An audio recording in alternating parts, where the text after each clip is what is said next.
حضرت فضیل بن عیاض رضی اللہ تعالیٰ عنہ بہت بڑے ڈاکو تھے. کیا تھے؟ ڈاکہ ڈالتے تھے، اور ان کے نام سے چھوٹے چھوٹے بچے بھی ڈرتے تھے نام سن کر. ماؤں کو اپنے بچوں کو سلانا ہوتا تھا تو بولتی تھی سو جا ورنہ فضیل بن عیاض آ جائے گا، تو بچہ ڈر کے گودڑی اوڑھ کے سو جاتا تھا ادب سے. اتنے بڑے ڈاکو تھے.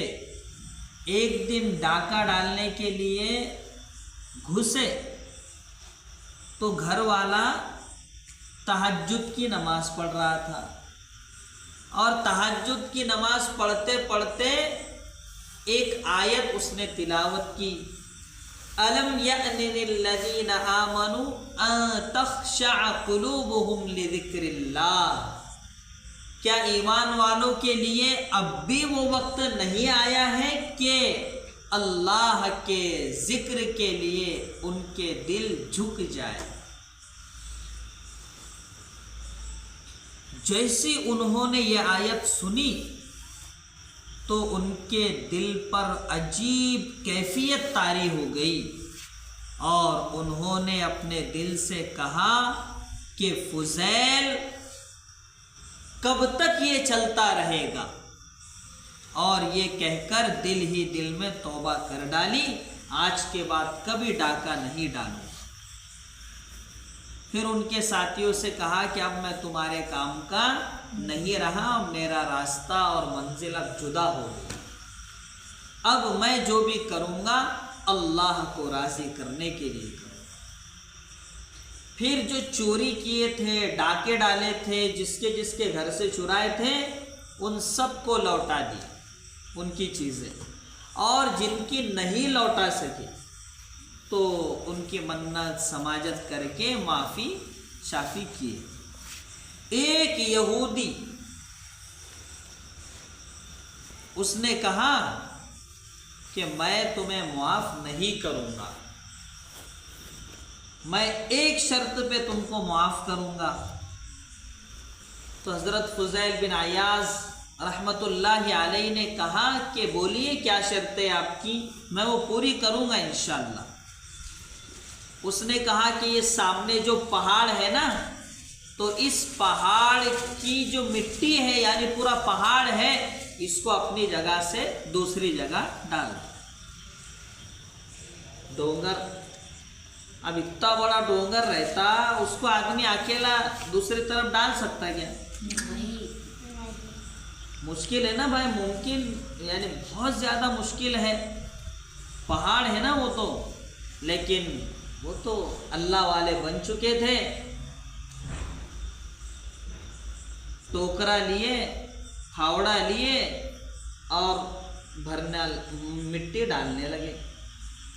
مٹی ڈالنے لگے. ایک دن گزرا، دو دن گزرے، دن گزرتے گئے. ایک دن اس زور سے ہوا آئی کہ اللہ رب العزت نے وہ پہاڑ کی مٹی پوری کی پوری دوسری جگہ منتقل کر.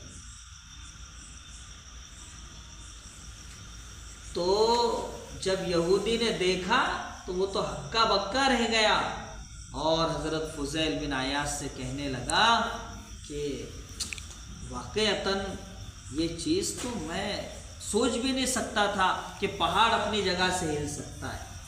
اپن سوچتے کسی نے کبھی سنا ہے کہ پہاڑ اپنی جگہ سے ہلا؟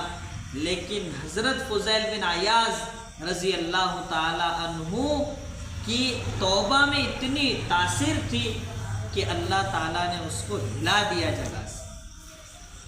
اس نے کہا کہ اب چونکہ میں نے قسم کھایا تھا کہ میں اپنا معاوضہ واپس لوں گا، پیسے واپس لوں گا جب ہی میں تم کو معاف کروں گا، تو ایک کام کرو، یہ میرے تکیے کے نیچے تھیلی میں اشرفیہ رکھی ہوئی ہے، وہ اٹھا کر مجھے دے دو تو میری قسم کا کفارہ ادا ہو جائے گا، یعنی یہ کہ میں تم کو معاف کر دوں گا. حضرت فضیل بن عیاض نے وہ تھیلی نکالی اور اس کو دے دی. اب جیسی دی تو اس نے دیکھا تو خوش ہو گیا اور کہنے لگا کہ فضیل، میں نے تورات میں پڑھا تھا کہ جو سچے دل سے توبہ کرتا ہے، اللہ والا بنتا ہے اور اللہ کے سامنے گڑ گڑاتا ہے، وہ اگر مٹی کو ہاتھ لگاتا ہے تو مٹی سونا بن جاتی ہے۔ کیا بن جاتی ہے؟ سونا۔ تو تھیلی میں اشرفیہ نہیں تھی، مٹی تھی، مٹی۔ میں نے مٹی رکھا تھا، مجھے تورات کی وہ بات پر یقین نہیں تھا، پڑھا تو تھا، یقین نہیں تھا کہ مٹی کیسے سونا بن سکتی ہے، لیکن تورات میں لکھا تھا کہ سچے دل سے توبہ کرنے والا جب ہاتھ لگاتا ہے تو مٹی سونا بن جاتی ہے۔ آج واقعتاً آپ نے اس کو ہاتھ لگایا تو وہ سونا بن گئی۔ اس لیے مجھے معاف کیجئے اور مجھے کلمہ پڑھا کر مسلمان بنا دیجیے۔ کتنے بڑے اللہ والے ہوں گے۔ تو ہم بن سکتے ہیں کہ نہیں؟ ایسے انشاءاللہ بن سکتے ہیں۔ نہیں بن سکتے ایسی بات ضرور بن سکتے ہیں، اور اس دور میں تو بہت جلدی بن سکتے ہیں۔ اس دور میں تو بہت جلدی۔ گناہوں کے راستے بہت ہیں، گناہوں کے طریقے بہت ہیں، لیکن ایسے حالات میں جو بچ جائے، اپنے آپ کو بچا لے، تو ایسے آدمی کو اللہ بہت جلدی اپنا محبوب بندہ بنا لیتا ہے۔ تو پیارے بچوں، حضرت فضیل بن عیاض کا واقعہ سمجھ میں آیا، ان کے حالات دماغ میں آئے۔ کل پوچھوں گا میں انشاءاللہ، کون بتائے گا؟ مختصر انداز میں بتانے کا۔ چل، ارباز نے ہاتھ اٹھایا ہے، ارباز انشاءاللہ مختصر انداز میں بتائے گا کہ حضرت فضیل بن عیاض ڈاکو تھے، پھر انہوں نے توبہ کی، توبہ کرنے کے بعد یہودی نے معاف نہیں کیا، پہاڑ کو اپنی جگہ سے ہلاؤ بولا، پہاڑ اپنی جگہ سے ہل گیا، پھر مٹی تھی تھیلی میں، وہ اس کو ہاتھ لگائے تو وہ سونے کی اشرفیہ بن گئی۔ اتنا سنانا ہے بس۔ بعد میں وہ اللہ والوں کی صحبت میں رہے اور اللہ کے بہت بڑے ولی بن کر اس دار فانی سے گئے، اس دنیا سے گئے۔ انشاءاللہ ارادہ کرو کہ ہم بھی حضرت فضیل بن عیاض